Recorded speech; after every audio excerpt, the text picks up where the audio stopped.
문학을 공부하는 방송 문학정독의 무습이입니다. 네, 저는 문학동네에서 나온 젊은 작가상 수상 작품집 2015년 제6회 읽고 있고요. 이번 주에는 백수린 작가님의 여름의 정오를 읽었습니다. 자, 바로 한번 들어가 보도록 할게요. 이 여름의 정오라는 작품은 자, 한번 보면 그 여자는 스크린에 비친 사진 속에서 저쯤에 앉아 45도가량 고개를 돌린 채 옆을 바라보고 있었다.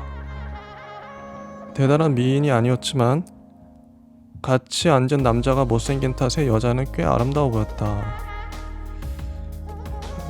이 서양인인데 이게 지금 주인공이 영화를 보고 있는데 다큐멘터리 영화예요. 그거를 서술하고 있죠. 첫 번째 문단에서 흑백 사진 속에서 빛나는 여자의 눈동자, 많이 여자가 아직은 한창 때의 나이를 지나고 있을 거라고 추측하게끔 할 뿐이었다. 그러고 보니 여자가 쓴 책 중에도 이와 유사한 제목이 있었던 것 같다. 읽어보진 않았지만 한창 때였는지 한창 나이였는지 그 비슷한 제목으로 번역되어 있는 책을 세계문학전집 코너에서 본 일이 있었다. 여자는 몇 달 전 우연한 기회에 본 다큐멘터리 영화에 아주 잠깐 등장했다. 세계의 사랑이란 제목의 다큐멘터리로 쇼팽과 조르즈 상드나 로덴과 카미유 클로델 같은 역사 속 유명한 연인들의 삶을 다루는 내용이었다.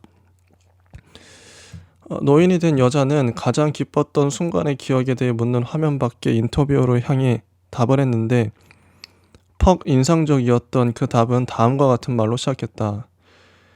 그 시절 파리의 거리들은 점령군에 의해 봉쇄되어 있다시피 했죠. 어느 날인가 레리스가 연극이 끝난 뒤 남아있는 사람들에게 파티를 계속하자고 하더라고요. 도시는 거대한 감옥이나 다름없었지만 어둠 속에서 우리는 밤새 술을 마시고 이야기를 나누었어요. 그 순간이 문득 떠오르네요. 그 뒤 우리는 레리스의 집에서 초현실주의자들을 종종 만났어요. 한 번은 사르트르가 쿠노에게 초현실주의 운동에서 얻은 것이 무엇이냐고 물었어요. 쿠노는 이렇게 답을 했어요. 청춘을 가진 적 있었다는 느낌. 나는 그가 부러웠어요. 그때까지도 나는 그들이 대화를 나누고 있던 장소를 알아보지 못했다. 나는 아주 오래전 그 카페에 가본 적이 있다는 사실을 떠올렸다. 화면은 어느새 바뀌었지만 내 마음은 클로즈업 되어 있는 여자의 뒤편으로 보이는 20세기에 찍힌 것이 분명한 그 카페 앞에 오래 멈추어 섰다. 그러자 오랜 역사를 가진 것들 앞에서는 종종 그러하듯 잊고 살았던 내 지난 시절에 한 계절이 예상치 못한 장소에서 이름을 불린 어린아이처럼 당혹스러운 눈빛으로 불려 나왔다. 이게 첫 번째 파트의 내용인데요. 주인공이 다큐멘터리 영화를 보는데 그 영화 속의 여자가 인터뷰를 하는 그 장소가 자신이 오래전에 가본 적이 있던 카페였던 거죠. 그래서 과거의 그 추억이 되살아납니다. 이게 이제 시작인 거죠. 이 여자는 지금 나이가 좀 나이가 먹은 상태고 이 소설은 일단 계속 가볼게요. 가면서 말을 해야겠네요. 이곳에 나를 처음 데리고 온 것은 타카히로였다. 그때 나는 20살이었고 그는 30살이었다. 20살의 나와 30이었던 그가 카운터 가까이 위치한 자리에 앉아 무슨 이야기를 나누었는지는 잘 기억나지 않는다. 테이블에 놓여있던 그의 담뱃갑 위로 금속 라이터에 반사된 빛이 그리던 무늬와 내 잔에 묻어있던 어설픈 립스틱 자국은 기억 속에 여전히 선명하게 남아있는데도 그리고 그날 카페의 실내가 요거 이제 설명을 하고 넘어가야겠네요. 이곳이 어딘지는 파리죠, 파리. 파리고 타카히로라는 일본인이 등장하고 나는 20살, 타카히로는 30살이었어요. 무슨 이야기를 나누었는지 기억나지 않는다. 우리가 과거 해상을 할 때 무슨 이야기를 나누었는지는 잘 기억이 안 나죠. 하지만 테이블에 놓여있던 그의 담뱃갑 위로 금속 라이터에 반사된 빛이 그리던 무늬와 내 잔에 묻어있던 어설픈 립스틱 자국은 기억 속에 여전히 선명하게 남아있죠. 그날 카페의 실내가 무척 한산했던 기억도 남아있다. 그러니까 언어적인 기억은 흐릿하고 사라졌지만 시각적인 어떤 이미지들, 인상적 이미지들과 그때 느꼈던 어떤 기억, 분위기는 내 몸에 각인되어 있는 거죠.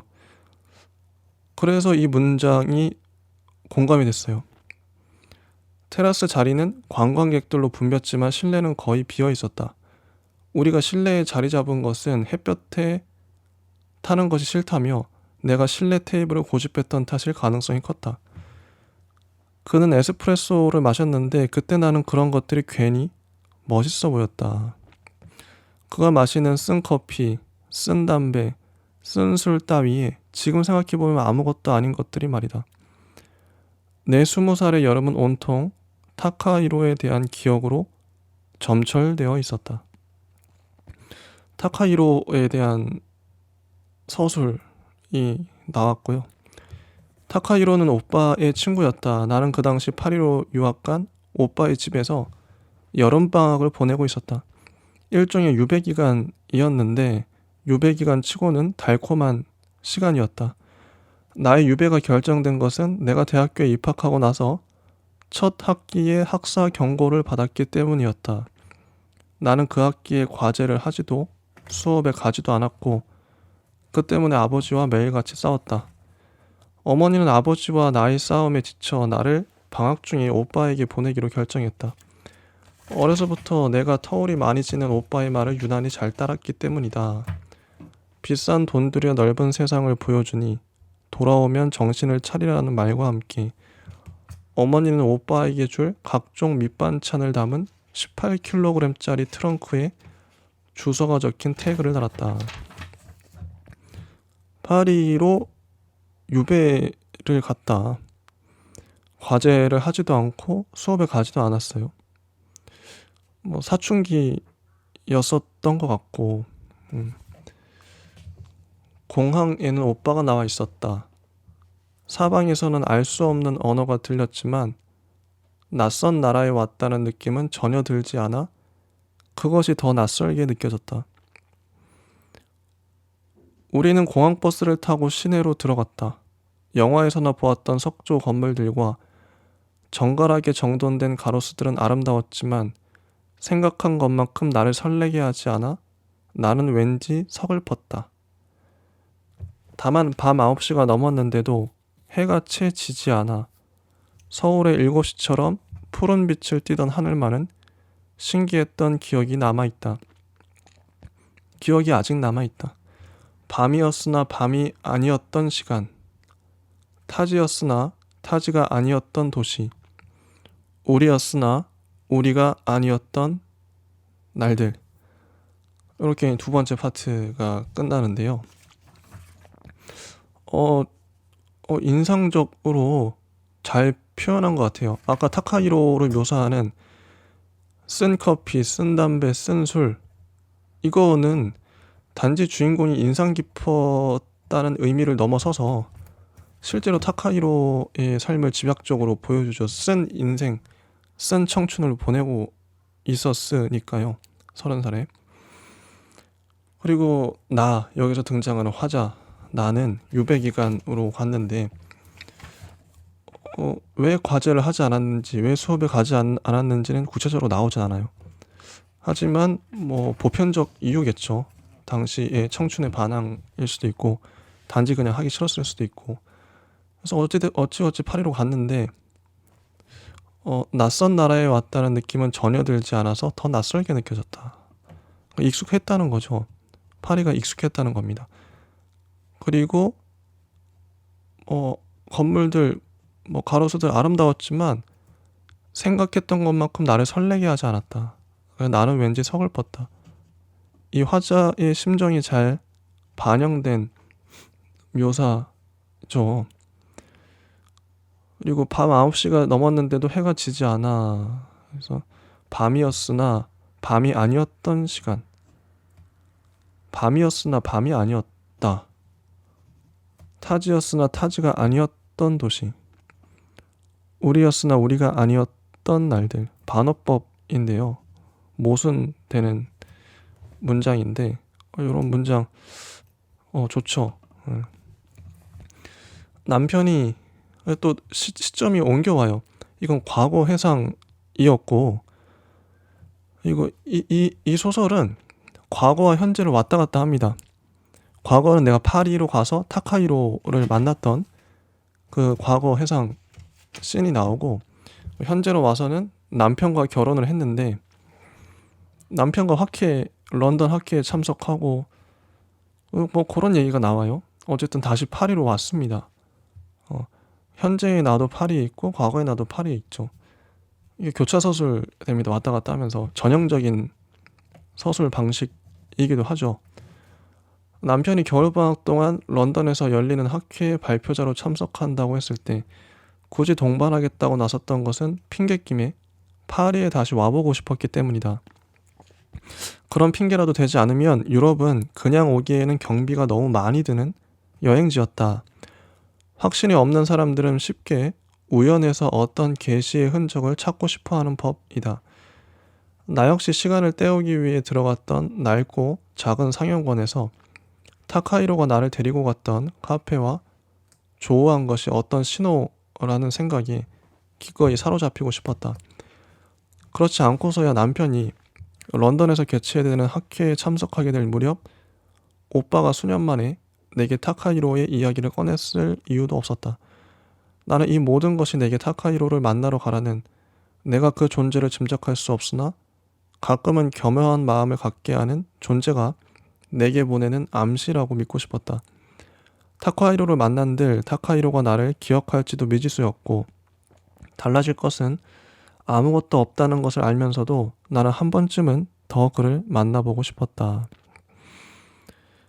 이제 독자들은 어떤 마음을 먹게 되냐면 타카히로는 누구였나? 타카히로와 어떤 일이 있었나? 를 과거해상 씬에서 계속 궁금해 하겠죠. 도대체 어떤 사람이길래 이토록 주인공이 찾아가고 싶은 걸까? 그리고 현재의 나로 왔을 땐 타카히로를 과연 이 주인공이 만날까? 만날 수 있을까? 이런 궁금증이 끝까지 갑니다. 여기 하나의 소설적 동력이겠죠.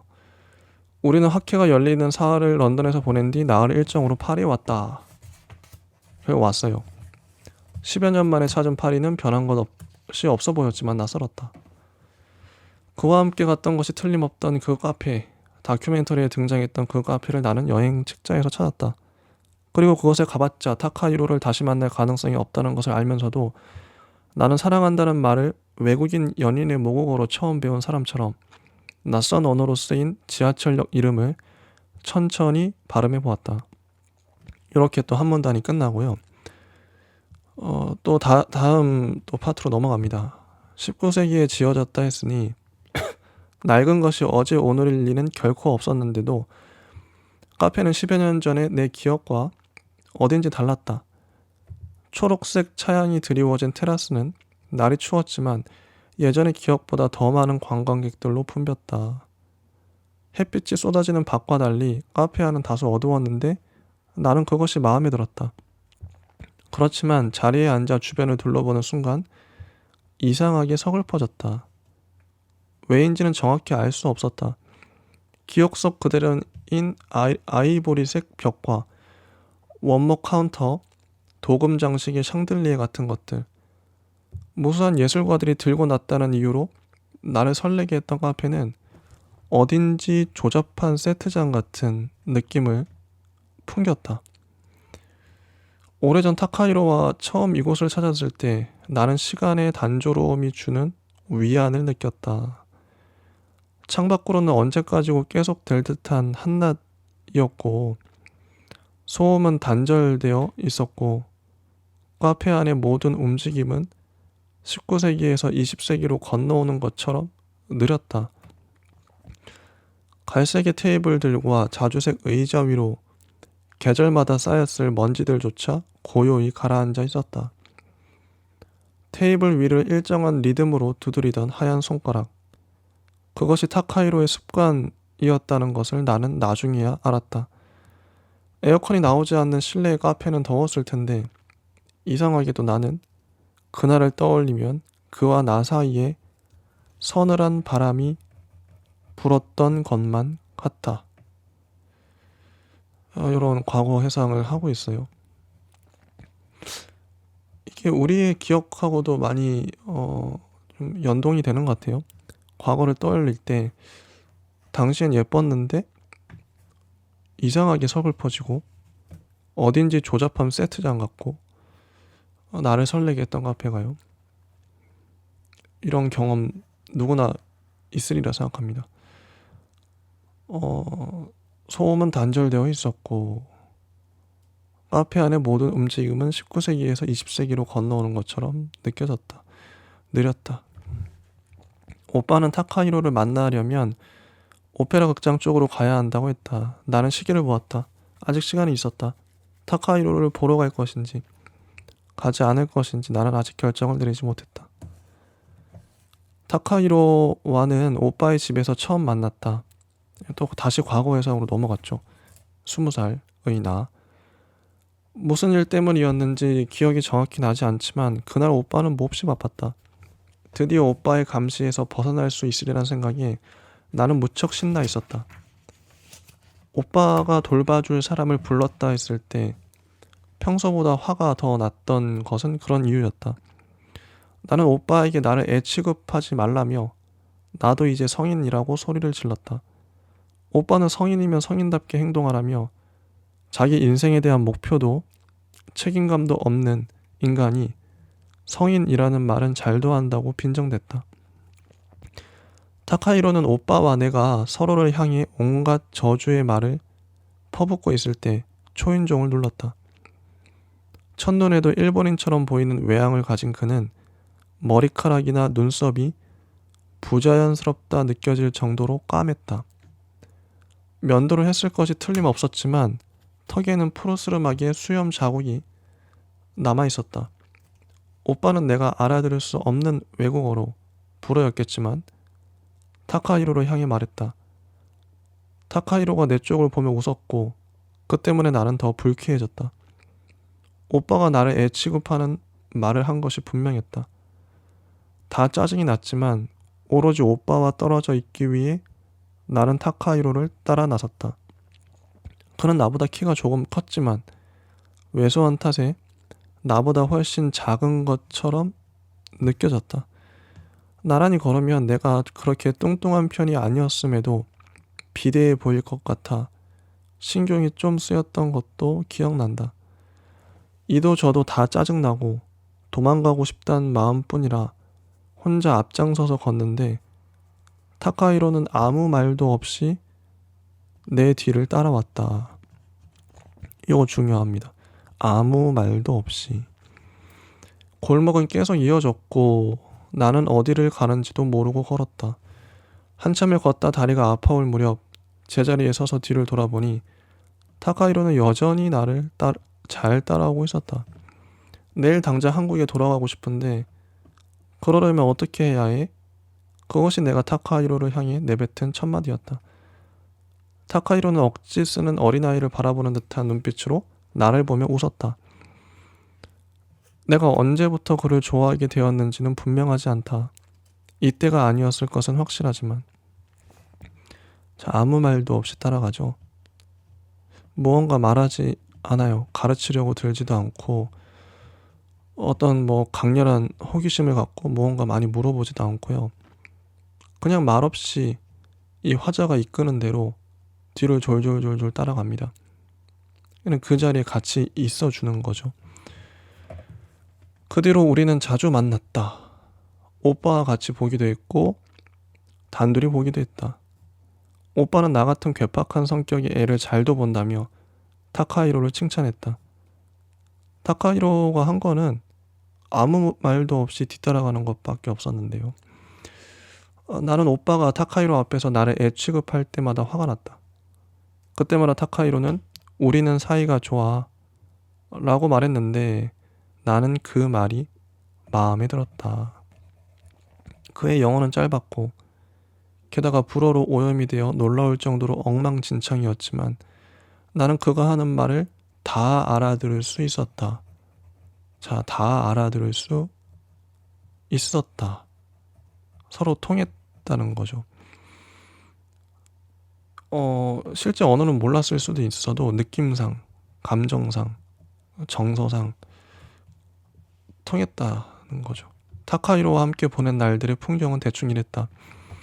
그는 말이 없는 데다 낯을 가리는 편이었고 사실 나도 그런 성격이었기 때문에 우리는 그냥 서로 멀찍이 떨어져서 아무 말도 없이 한참을 걸었다. 이 소설의 특징은요, 아무 말이 없는 겁니다. 이 부분 되게 중요해요. 끊임없이 강조돼요. 그는 파리가 어디든 다 걸어서 갈 수 있는 도시라 좋다고 말했다. 도쿄는 너무 커. 그가 말하면 서울도 마찬가지야. 내가 맞장구를 치는 식으로 대화는 이어졌다. 자, 이 둘의 대화는 이런 식으로 이어져요. 도쿄는 너무 커. 서울도 마찬가지야. 그는 가끔 나를 육구에 있는 예술영화관에 데려가. 그 전까지는 내가 한 번도 본 적 없는 유형의 영화들, 이를테면 아무 줄거리가 없이 비행기가 이륙 준비하는 모습만을 여러 각도에서 보여주는 것 따위의 무성 영화들을 보여주었다. 영화를 다 보고 나서 도쿄는 너무 시끄러워. 그가 말했고 서울도 그래. 내가 후렴구처럼 덧붙였다. 반복되는 문장들이 강조를 하고 있죠. 서로가 교감하는 장면입니다. 도쿄는 너무 커. 서울도 마찬가지야. 도쿄는 너무 시끄러워. 서울도 그래. 이게 서로 그러니까 국적이나 사는 도시는 달라도 서로 교감하고 있다는 걸 보여주기도 하고요. 그만큼 서로 통하고 있는 거죠. 자, 대학교에서 만난 아이들은 모두 원래부터 그런 삶에 익숙해 있었다는 듯 너무나도 아무렇지 않게 새로운 삶에 적응해 갔다. 대학 생활은 내가 오빠를 통해 간접적으로 들어 상상했던 낭만적 삶과는 너무나도 거리가 멀었고 나는 쉽게 적응하지 못했다. 아버지는 그 무렵 내게 교사가 되어야 한다고 매일같이 말했다. 이랬으니 적응을 못했던 거죠. 나는 교사가 되고 싶지 않았다. 학교 수업은 시시했고 마주쳤던 선배들은 더욱 시시했다. 그때 알고 지내던 선배들 중 지금까지 연락이 되는 사람은 거의 없었다. 이래서 과제도 안 하고 수업도 안 들어갔던 것이죠. 파리에서 지냈던 2달 동안 오빠는 거의 매일 학교 도서관에 갔는데 그때마다 나를 데리고 가려 했다. 나는 가고 싶지 않았다.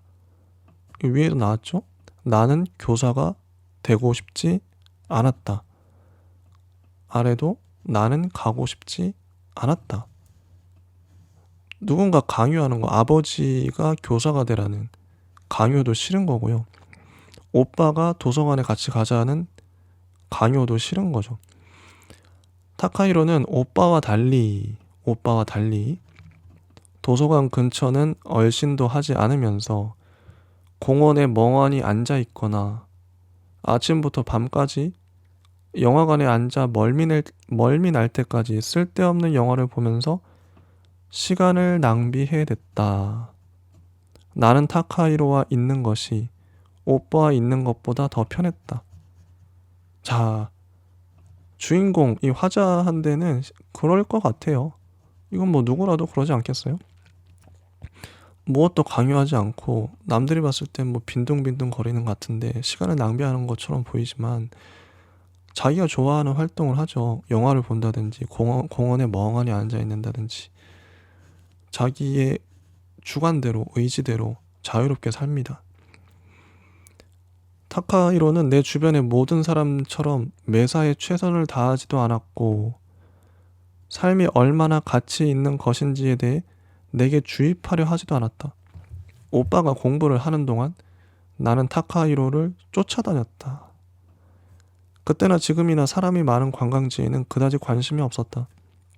어느 날 우리는 관광객들이 시내의 전경을 내려다보며 사진을 찍기 위해 찾는 사크레키의 퀘르에 가는 대신 그 뒤쪽에 묘지를 찾았다.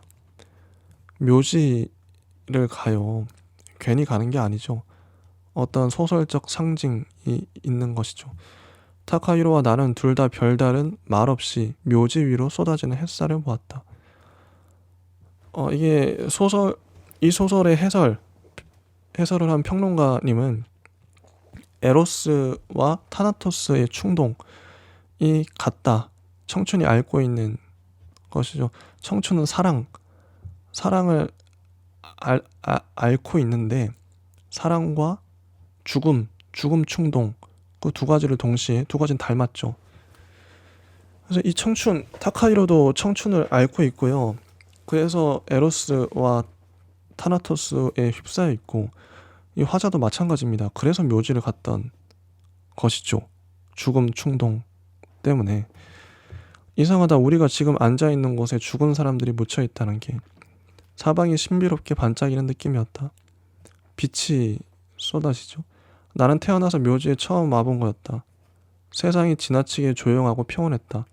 갑자기 눈물이 쏟아졌다. 타카히로는 내게 아무것도 묻지 않았다. 눈물이 왜 쏟아졌을까요?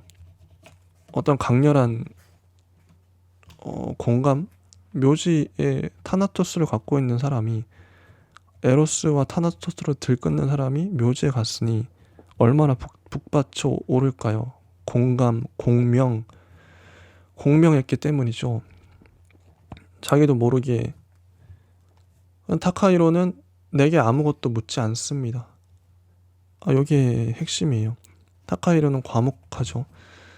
그래서 더 고맙죠. 대신 행동을 합니다. 다만 그는 내 어깨를 살짝 감싼 뒤 두어 번 손에 지그시 힘을 주었다.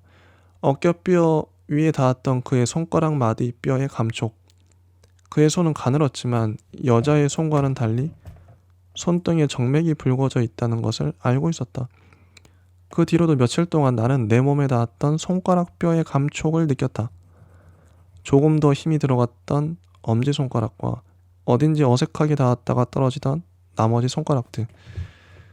이 감촉, 이 주인공은 아까 카페를 묘사하는 장면에서도 어떤 말을 나눴는지는 잘 기억이 안 나지만 그런 걸 기억하죠. 그의 담뱃갑 위로 금속 라이터에 반사된 빛, 내 잔에 묻어있던 어설픈 립스틱 자국, 카페의 실내가 무척 한산했던 기억, 이런 걸 기억합니다.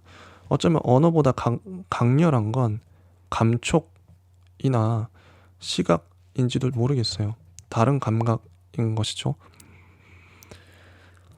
이런 게 타카히로는 말로 위로하지 않고 이런 행동, 어깨를 살짝 감싼 뒤 두어 번 손에 지그시 힘을 주는, 이게 당시의 화자에게 큰 위로가 되었던 것 같아요.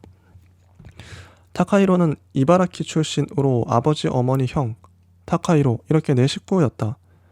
아버지는 한 사립대학의 교수로 1960년대에 반미 안보 투쟁을 벌이기도 했지만 지금은 그냥 재즈에 심취해 있다고 했다. 아버지는 반미 안보 투쟁을 일본에서 벌일 만큼 투사하셨는데, 진보적인 사람이었는데 지금은 그냥 재즈에 심취해 있어요. 포기한 건지 체념한 건지 모르겠지만 재즈에 심취해 계시다. 타카히로는 형에 대해 말하기를 가장 주저하다가 결국 몇 해 전 사이비 종교에 빠졌다가 가까스로 빠져나왔으며 지금은 작은 회사의 파견직으로 근무하고 있다고 말했다. 사이비 종교에 빠졌을 정도면 자, 아빠는 반미안보 투쟁을 해요. 형은 사이비 종교에 빠졌다가 빠져나와요. 이게 이 집안의 피가 어떤 뜨거운 피가 느껴지죠. 열정이 있습니다. 그 방향성이 어떻든 간에 잔잔하게 살지 않고 어쨌든 뭔가 자기가 옳다고 믿는 쪽으로 투신하는 경향이 있어요. 멋있죠.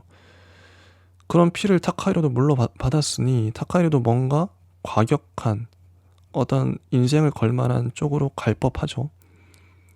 거품 경제 때 무리하게 대출을 받아 주식에 투자했다가 가격이 폭락하면서 감당을 하지 못해서 정신적으로 힘들어했던 것 같다고 말하던 타카히로의 얼굴은 의외로 담담했다. 나는 타카히로에게 힘든 이야기를 억지로 시킨 것 같아서 몹시 미안했지만 한편으로는 그가 내게 내밀한 이야기를 해주었다는 사실에 기뻤다. 나 역시 용기를 내어 그에게 누구에게도 발설하지 못했던 일을 말해주고 싶었다. 외국어로는 모국어로 하기 힘든 이야기도 훨씬 더 쉽게 털어놓을 수 있다는 사실을 그 시절에 나는 몰랐다. 자, 외국어로는 모국어로 하기 힘든 얘기도 쉽게 털어놓을 수 있대요. 시간이 흐를수록 나는 이곳이 내 기억 속의 카페와 너무 많이 다르다는 사실을 깨달았다. 그때 이곳도 이토록 시끄럽고 소란스러웠나. 나는 그날 타카히로를 따라 처음으로 에스프레소를 마셨다. 꼭진 주먹보다도 작은 잔에 담겼던 새까만 액체, 커피에 섞여있던 여름 공기. 타카히로가 입고 있던 티셔츠는 낡아서 곧이라도 헤어질 것 같았다. 헤어질 것 같던 티셔츠. 곧이라도 사라질 것 같던 타카히로. 타카히로는 왜 땀도 안 흘려? 내가 물으면 전혀 웃긴 질문이 아니었는데 그는 내가 건네는 말이 세상에서 가장 재미있다는 듯 웃었다. 어떤 젊음의 열정 이런 것들도 느껴지고 가난한 타카히로, 헤어질 것 같던 티셔츠, 가난했던 이 작은 말 왜 땀도 안 흘려? 그러면 웃긴 질문이 아닌데 세상에서 가장 재미있다는 듯 타카히로는 웃어줘요. 그만큼 서로 교감하고 있었다는 것이죠. 한 번은 내가 타카히로에게 물었다. 타카히로는 언제 일본에 돌아가? 내가 귀국해야만 하는 날이 다가오는 것이 아쉽게 느껴지기 시작할 무렵이었다. 그 당시 내게 프랑스는 너무 멀었지만 일본이라면 왠지 가까운 느낌이었다. 난 일본에 돌아가지 않을 거야. 타카히로가 대답한다. 왜? 내가 묻는다. 일본에는 미래가 없어. 그는 몇 해 전에 발생했다는 도쿄의 지하철 테러에 대해 이야기한다. 러시아어에 맞춰 총 5편성의 지하철 차량에 살인가스를 살포해 사람들을 무차별적으로 대량 살상하려 했다는 내용이었다. 테러범들은 독성 액체가 든 비닐봉지를 날카롭게 간 우산 끝으로 가볍게 찔렀고 그 결과 12명이 사망하고 수천 명이 피해를 입었다. 위기관리 시스템은 총체적으로 엉망이었어 라고 타카히로는 덧붙였다. 그러면 여기에는 미래가 있어? 내가 또 묻는다. 그건 모르지. 어디에도 미래가 없다면 차라리 자기 나라에서 사는 게 낫지 않아? 이방인으로 평생 사는 건 외로운 일이야. 내 말에 짧은 침묵을 두고 그가 말한다. 자기 나라에서 이방인으로 사는 것보다 더 외로운 일은 없어. 이런 얘기. 타카히로가 내면을 이야기하죠. 이 도쿄의 지하철 테러, 실제 일어났던 테러 역사적 사건이죠. 그러니까 이 소설의 특징은 전적인 허구가 아니라 실제 일어났던 이 역사적 사건을 끌어들입니다. 이게 특이점이라고 할 수 있죠. 이런 사건들이 뒤에도 종종 나와요. 이런 식으로 끌어들이는 거, 전 좋다고 봤어요. 자연스럽게. 이게 이제 메인이, 역사적 사건이 메인은 아닌데, 은근슬쩍 끼어드는 거죠. 그러니까 이 화자와 타카히로는 각자의 삶을 살아가고 있다가, 이 사건을 각자의 방식으로 마주하는 겁니다. 그래서 일본엔 미래가 없다고 타카히로는 얘기하고요. 자기 나라에서 이방인으로 사는 것보다 더 외로운 일은 없어. 이방인으로. 타카히로는 그렇게 살았던 것이죠. 오빠는 오빠의 자취방에 나를 앉혀놓고 이야기를 했다. 오빠는 지난 3년 사이 오빠가 알던 유학생들의 대부분이 중도 귀국했다는 말로 이야기를 시작했다. 모든 것이 달라져 있다는 소식을 들었다고도 했다. 너는 거기서 사는데 피부로 느껴지는 바가 없냐? 오빠가 내게 물었다. 잘난 척 해봤자 너도 공무원 부모 덕에 유학하는 신세잖아. 하고 받아치고 싶었으나 목구멍까지 차오르는 그 말을 가까스로 참았다. 지금 생각하면 그때 오빠도 불안했을 것이다. 예전과 다 달라졌다는데 돌아가서 취업이나 할 수 있을까? 하는 걱정 따위. 어쩌면 나라도 안정적인 직업을 가질 거라는 확신이 있다면 부모님께 덜 죄스러울 것 같다는 생각을 내심했을 수도 있겠다는 생각이 이제는 든다. 오빠 역시 기껏해야 28이었으니까. 그렇지만 그때 나는 20이었다. 오빠는 정신 차리고 열심히 살아야 해 하고 내게 말했다. 네가 앞으로 살아갈 세상은 우리 때와 달라. 그렇게도 말했다. 그래도 열심히 하면 경쟁에서 살아남을 수 있어. 오빠는 아무것도 몰랐다. 오빠는 정말 그렇게 믿는 것 같았다. 열심히 하면 된다고. 지금 생각해보면 오빠는 진심이었을 것이다. 그때까지 오빠는 아직 열심히 해도 아무것도 되지 않는 세상을 살아보지 못했던 거니까. 뭔가 쓰리죠. 열심히 해도 아무것도 되지 않는 세상. 오빠도 불안했겠지. 이런 것. 내 마음을 알아주는 것은 타카히로 뿐이었다. 타카히로라면 그렇게 말하지 않을 거야. 그 무렵에 주인공은 불빛이 무서웠대요. 어둠보다 무서운 것은 그 무렵 빛이었으니까. 그리고 문단이 바뀌어서, 그리고 얼마 안 있어 그 일이 벌어진다. 오랫동안 내가 잊고 살려 했던 그 일.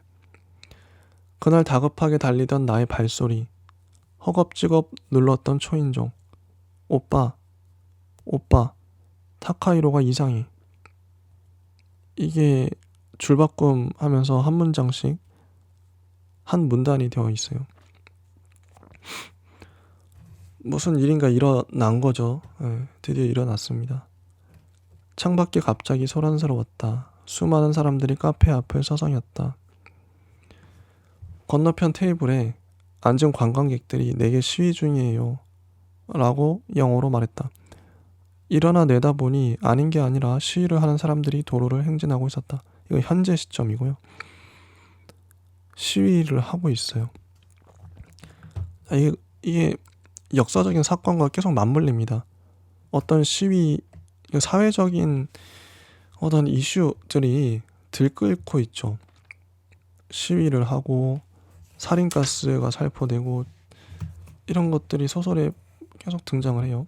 주인공들이 얽히죠, 그 사건들이.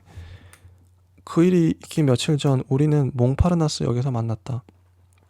그날 나는 하나밖에 가져오지 않았던 원피스를 입었다. 화장도 했다. 타카히로가 나를 좋아하고 있을지도 모른다고 생각했다. 아무리 오빠와 친하다 해도 관심이 없다면 친구의 동생을 이렇게 자주 만날 리가 없으니까. 우리는 약속대로 역사 안의 향수 가게 앞에서 만났다. 화장했네? 타카히로가 웃었다. 나는 마음을 들킨 것 같아 조금 창피했다. 예쁘다. 귀까지 빨개지는 것을 들킬까봐 나는 앞장서 걸었다.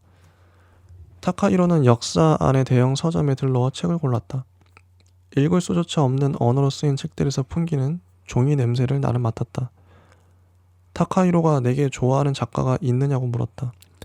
그도 나도 다자이 오사무를 좋아했다는 것을 그날 알았다. 그리고 기억이 틀리지 않다면 우리는 근처 공동묘지에서 점심을 먹었다. 숱한 예술가들이 묻혔다는 묘지였다. 우리는 보들레르의 묘지 앞에서 샌드위치와 체리를 먹었다. 청회색의 묘비들, 푸른 나뭇잎, 새빨간 체리가 유리구슬처럼 투명하게 반짝였다. 타카히로의 고향은 바닷가의 도시라 했는데 그는 파도를 거스르며 말하는 탓에 그 도시 출신들은 억양이 강하다는 이야기를 했다. 어쩐지 네 말투는 부산 사람 말투 같아. 내가 웃었다. 그래도 거기서 살던 때가 가장 행복했었지. 타카히로가 말했다. 2차 성징이 아직 나타나기도 전이었다고 했다. 누구에게나 정점인 시기가 있잖아. 바람이 건뜻 풀었다. 해가 머리 꼭대기에 있어 짧아진 우리의 그림자가 흔들렸다. 타카히로가 말했다. 일본 사람들은 그게 러일 전쟁 때라고 생각하나 봐. 그 시기를 배경으로 하는 사극은 엄청 인기가 많아.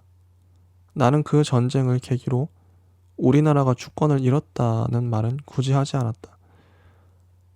너는 언제가 가장 행복했니? 타카히로의 질문에 나는 지금이라고 굳이 대답하지도 않았다. 역사적 사건 러일 전쟁이 또 끼어들죠. 근데 이 사건에 대해서 그 전쟁을 계기로 우리나라가 주권을 잃었다는 말은 굳이 하지 않았다. 이런 말은 굳이 하지 않아요. 주인공이. 너는 언제가 가장 행복했니? 타카히로의 질문에 나는 지금이라고도 굳이 대답하지도 않았다. 이 소설은요. 말을 할 수 있지만 말하지 않는 소설. 말하지 않아요. 주인공들이. 말을 아끼는 거죠. 우리나라가 주권을 잃었다는 말을 해버리면 역사적 사실이긴 한데 타카히로가 받을 충격과 무안함, 미안함 이런 것들을 고려해서 일부러 말을 하지 않았겠죠. 너는 언제 가장 행복했니? 지금이라는 이 말도 서로의 관계가 어색해질까봐 타카히로가 부담을 느낄까봐 굳이 하지 않죠. 말할 수 있지만 말하지 않고 침묵을 지키는 것. 이런 장면이 엄청나게 나옵니다. 그 다음번 약속이 있던 날 타카히로는 만나기로 한 장소에 나오지 않았다. 나는 1시간을 생웨스타슈 성당 앞에서 기다렸다. 그때 내게는 휴대전화가 없었다. 공중전화로 타카히로 집에 전화를 걸었지만 타카히로는 받지 않았다. 이상한 기분이 들어 타카히로의 집까지 찾아가 초인종을 눌러봤지만 아무도 답이 없었다. 불길한 예감이 나를 엄습했다. 아무런 징조도 없었는데 그렇지만 그 겨울 그 일이 일어났을 때도 나는 아무런 징조를 느끼지 못했다. 자, 다시 이제 과거 회상으로 돌아가요. 그 겨울 그 일은 무엇인가? 이 화자의 친구가 자살하죠. 그 일입니다. 타카히로를 보고 그 친구를 떠올린 거예요. 타카히로를 기다렸는데 나오지 않은 사건으로. 그렇지만 그 겨울 그 일이 일어났을 때도 나는 아무런 징조를 느끼지 못했다. 느끼지 못해요. 아까도 말을 하지 않았죠. 느끼지 못합니다. 등굣길이 유난히 추웠던 것 같지만 다 만들어진 기억에 불과할 수도 있었다. 갑자기 심장이 너무 빨리 뛰어댔다. 나는 아무것도 모른 채 집까지 달려갔다.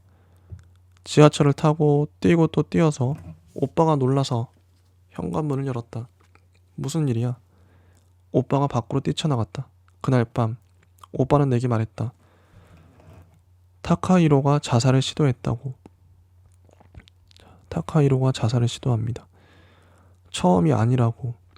연애 문제 때문이라고. 에로스와 타나토스가 만나는 지점이죠. 너 혹시 타카히로를 좋아하니? 오빠가 너무 심각한 목소리로 물어본다. 오빠의 목소리가 심각해서 아니, 나는 거짓말을 한다. 타카히로는 좋아하지 마라. 타카히로가 무사하다는 말을 들었지만 내 몸에서 피가 전부 빠져나가기라도 한 것처럼 온몸이 떨려왔다. 타카히로가 어떤 방법으로 자살을 시도했는지 오빠에게 묻지 않았다. 나는 귀국날이 다가올 때까지 그냥 집에만 처박혀 있었다. 오빠가 구해온 중고 매트리스에 누워 오빠가 공부를 하거나 가끔씩 걱정스러운 얼굴로 나를 돌아다보는 모습을 그냥 바라만 보았다. 젊음의 열병을 앓고 있는 타카히로, 그런 뜨거운 시절, 뜨거운 한때를 사는 청춘들의 이야기인 거죠, 이 소설은. 그리고 이제 영화 얘기가 나옵니다. 아까 다큐멘터리 영화 그 화자가 보고 있는 다큐멘터리 영화 속의 대사인데요. 가장 기뻤던 순간을 물어보셨죠? 글쎄 딱 하나를 꼽을 수 있을지 모르겠어요. 아, 그날은 기억이 나네요. 1944년 8월 16일이었던 것 같아요. 여자는 잠깐 말을 중단한 채 물을 한 모금 마셨다. 당시 파리는 전기도 나가고 지하철도 끊기고 식료품도 바닥에 나 있었어요. 독일군이 퇴각할 때 파리를 폭파시킬 거라는 소문이 유령처럼 돌았죠. 8월 18일이었나? 19일이었나? 나는 쉥미셸 가를 지나다가 독일군을 실은 트럭들이 북쪽으로 도망치는 것을 목격했어요. 어쩌면 모든 것이 내일이면 끝날지도 모른다는 기대감에 그날 밤 잠을 못 이뤘죠. 그런데 그 다음 날에도 나치의 깃발은 여전히 펄럭이고 있었어요. 독일 군인들은 생제르맹 거리를 향해 행진하고 있었고요. 곧 전쟁이 끝날 거라는 말들이 많았지만 그날이었나 그 다음 날이었나 독일군의 장갑차가 상원을 나오면서 거리를 향해 기관총을 난사했어요. 식료품을 구하기 위해 거리로 나서야만 했던 기억이 나네요. 정말 얼마나 무서웠는지. 여자는 그렇게 말하며 살짝 웃었다. 그로부터 며칠 후였어요. 길가에 모여든 군중들의 환호성 소리가 온 도시에 울렸어요.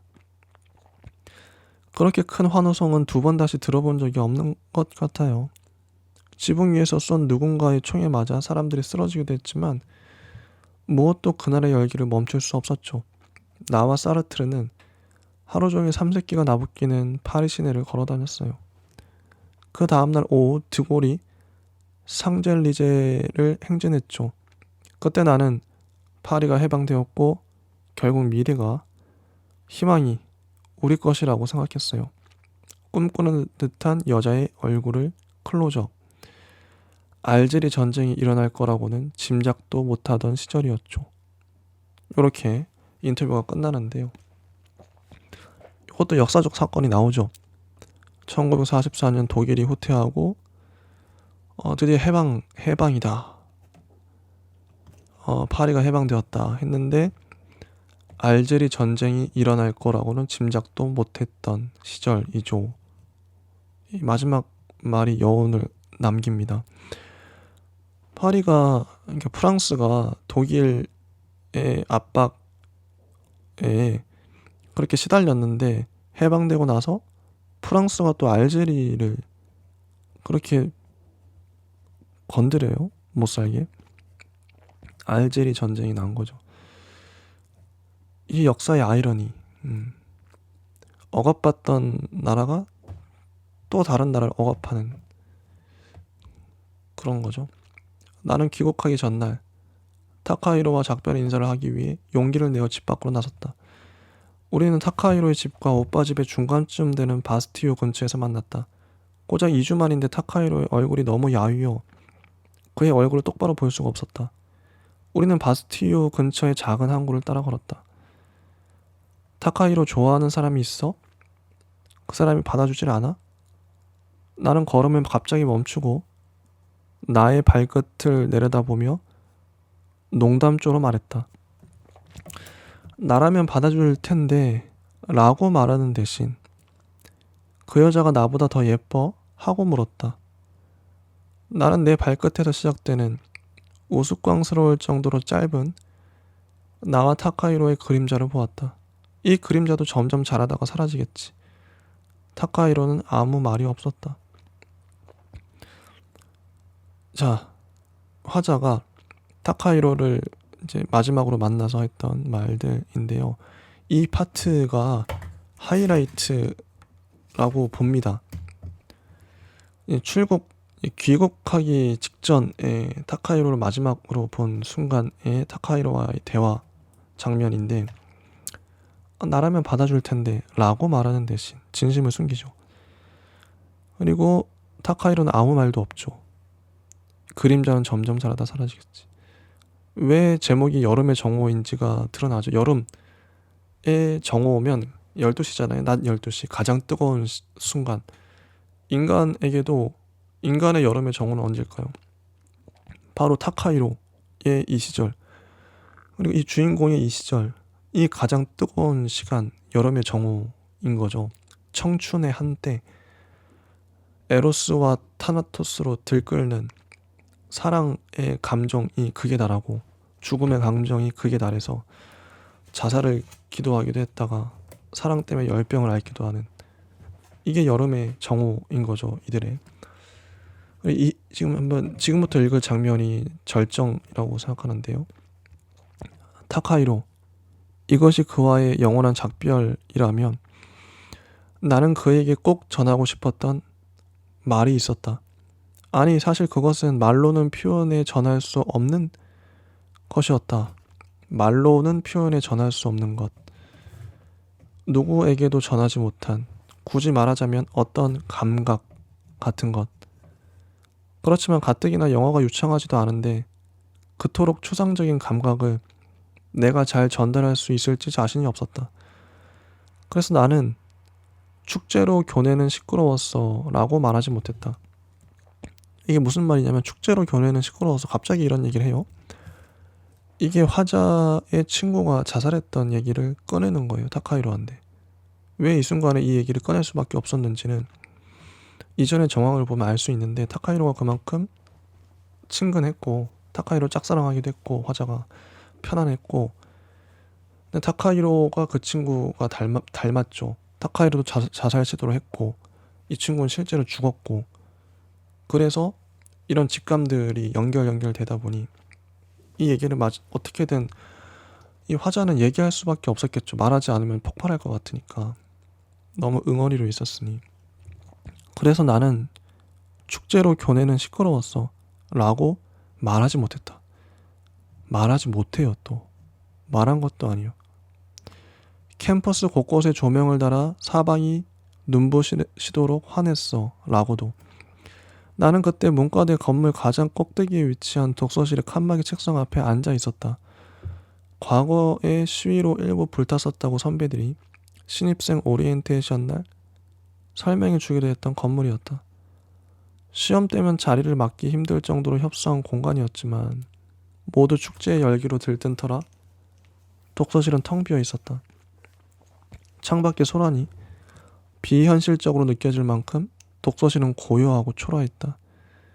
그에 봄 나는 모두가 독서실에 자리를 차지하고 있으면 밖으로 도망가고, 모두가 독서실 밖에 있을 때에는 안으로 숨어드는 이상한 날들을 흘려보내고 있었다.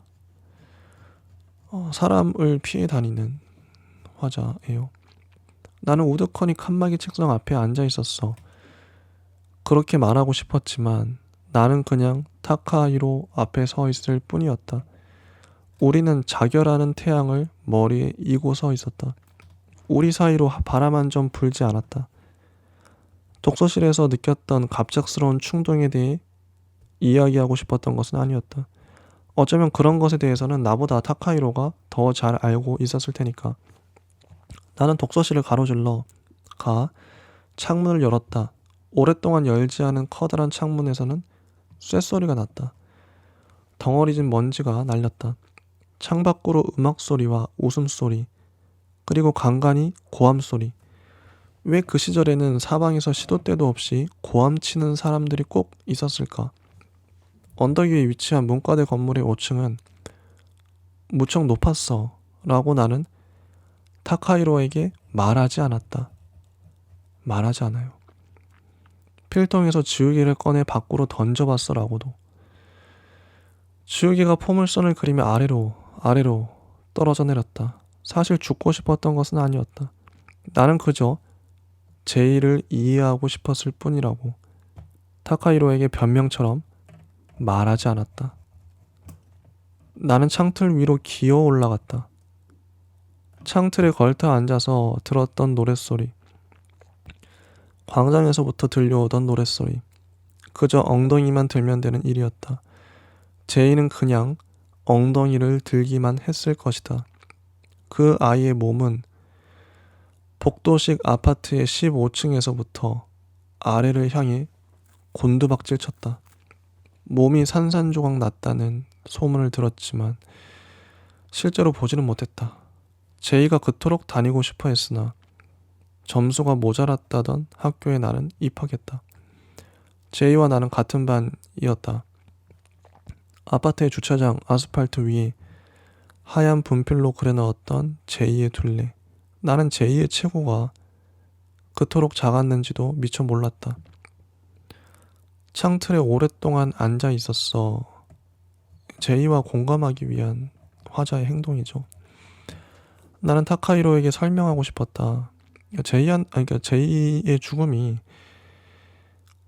이 화자한테는 트라우마가 됐었던 것 같아요. 그래서 과제도 하지 않고 수업에도 나가지 않았던 것 같고 사람을 피해 다녔던 것 같고 창틀에 오래 앉아서 내가 바라보았던 풍경에 대해서 언덕 위에 문과대 5층 꼭대기 창틀 위에 앉아 내려다보니 캠퍼스의 광장 쪽에서는 여기저기 달아놓은 조명 탓에 인공의 불빛이 강렬히 뿜어지고 있었다. 눈이 시려 얼른 시선을 돌렸다. 발 아래는 컴컴한 어둠. 나는 고개를 좀 더 숙였다. 죽고 싶어서는 결코 아니었다. 자, 죽고 싶어서는 아니었다는 문장이 계속 반복되죠. 단지 나는 어둠이 더 익숙했을 뿐이었다. 어둠이 익숙했을 뿐이었다. 이런 문장도 자주 나오고요. 손목에 힘을 꼭 주는데 내가 알고 있는 어휘 중 이 어둠을 묘사할 수 있는 형용사가 충분하지 않다는 엉뚱한 생각이 났다. 어둠은 푸른색 같기도 했고 먹색 같기도 했지만 사실 둘 다 아니었다. 둘 다 아니었지만 그런 것 따위는 그 누구에게도 상관이 없었다. 그런데 있잖아. 그 어둠 속에서 무엇인가 빛이 어슴푸레 보였어 하고 나는 타카히로에게 말하지 않았다. 내가 보았던 것이 학교 뒷산에 만개했던 조팝꽃이었던 것을 나는 나중에 알았다. 그렇지만 그때는 그것이 무엇인지 알 길이 없었다. 무엇도 보이지 않는 어둠 속에서 희미한 빗무리가 아슴아슴 바람에 흔들렸다. 이상하지? 그렇지만 어디에도 불빛은 없었어. 나는 그때 보았던 그 어렴풋한 빛에 대해 말하고 싶었던 걸까? 떨어질 듯 말 듯 허공에 흩날리던 꽃잎이나 뭉근한 꽃 봄바람에 실려오던 꽃향기에 대해서? 아무튼 나는 내 발밑에 아찔한 어둠 속에서 설탕가루를 흩뿌린 듯 어른거리던 빛다발을 오랫동안 바라보았다. 들큼한 봄밤의 공기가 내 폐 가득 들어왔다. 창틀을 붙잡은 손이 너무 아팠다. 엉덩이에 베긴 창틀의 모서리가 차갑고 딱딱했다. 그래도 죽지는 마. 나는 타카히로의 팔을 온 힘을 다해 붙잡았다. 내 말에 타카히로가 그날 처음으로 웃었다. 타카히로가 내 머리를 흐트러뜨렸다. 이렇게 되고 그리고 이제 현재로 다시 돌아오죠. 무슨 시위예요? 나는 그중 한 사내와 눈이 마주쳐 영어로 물었다. 그는 아랍인처럼 생겼는데 자신은 프랑스 사람이며 재단사라고 서툰 영어로 말했다. 그는 남반구의 한 나라에서 공장이 붕괴되어 수많은 섬유 노동자들이 죽었다는 사실을 알고 있느냐고 내게 더듬거리는 영어로 물었다. 그는 무엇인가를 더 설명하려다가 포기한 채 죽었어 라는 단어만 여러 차례 반복했다. 낯선 발음 탓에 죽었어 라는 영어의 형용사는 이물스럽게 들렸다. 나는 아주 오래전에 우리나라에도 섬유 노동자들이 많이 있었다고 말했다. 그들도 죽었어. 갑자기 왜 그런 말이 튀어나왔는지 몰라. 나는 당황했다. 그와 나의 눈빛이 찰나적으로 얽혔다. 다갈색의 진중한 눈빛. 여기서도 역사적 사건이 나오고요. 우리나라에도 섬유 노동자들이 많이 있었는데 그들도 죽었어. 공감하고 있죠. 공명하고 있습니다. 정말 좋은 문장들이죠. 여름의 끝과 함께 나는 귀국을 했고 뭔가 내 안에서 바뀐 듯한 느낌이 들었다. 무엇이 바뀌었는지는 정확히 몰랐다. 화자는 잘 몰라요. 말하지 않고 잘 모르겠다 이렇게 얘기하죠. 정직하죠. 내가 수업에 들어가기 시작했고 과제를 제출했기 때문에 부모님은 만족해 하셨다. 복학생과 신입생의 연애는 신입생에게 아무짝에도 득이 될 게 없다던 선배들의 조언을 깜빡한 채 복학생과 아무짝에도 득이 될 게 없던 연애를 1년 남짓했다. 시간은 그렇게 흘렀다. 동기들은 대체로 취업을 준비했고 졸업한 뒤 대부분 전혀 원하지 않던 직장에 가까스로 취직했다. 후배들은 더욱더 힘들게 취직했으나 대체로 계약 연장을 하지 못하고 실직을 하더라는 풍문이 들려오기도 했다. 그렇지만 그런 풍문은 국민연금이 노후를 보장해주지 못한다는 흉흉한 소문에 묻혀 금세 잊혔다. 그 탓인지 연금보험 대신 결혼을 선택한 친구들이 처음에는 욕을 먹었고 나중에는 선망의 대상이 되었다. 나는 임용고사에 번번이 소수점 차로 낙방했다.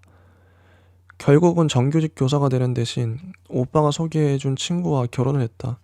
남편은 비교적 이른 나이에 교수가 됐지만 그 역시 정년 트랙을 밟지 못했기 때문에 나는 친구들의 선망을 절반만 받았다.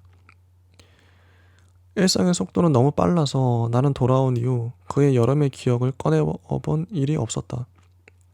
딱 2번을 제외하면 말이다.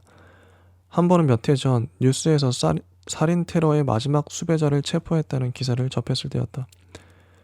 기사는 일본 경찰이 오전 9시 15분께 도쿄의 한 만화 카페에서 마지막 지명 수배자였던 타카하시 가스야를 검거했다고 보도했다.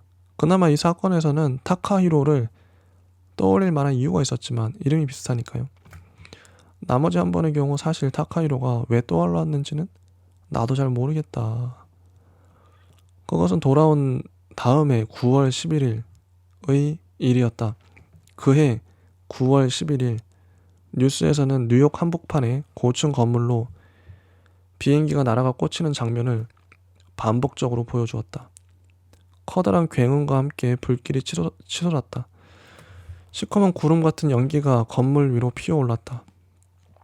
건물이 비현실적으로 무너져 내리는 광경이 네모난 TV 화면 속에서 집요하게 되풀이되었다. 처음 그 장면을 목격했을 때 나는 비스다마의 소파에 앉아 있었다. 사람들이 비명을 지르고 소방관이 뛰어가는 모습이 흔들리는 화면 속에서 반복적으로 보이고 나는 몸을 일으켜 소파에 똑바로 앉았다. 짙은 회색의 구름과 불길이 솟구치는 건물의 꼭대기에서 무엇인가 검은 물체가 너무도 가볍게 떨어져 내렸다.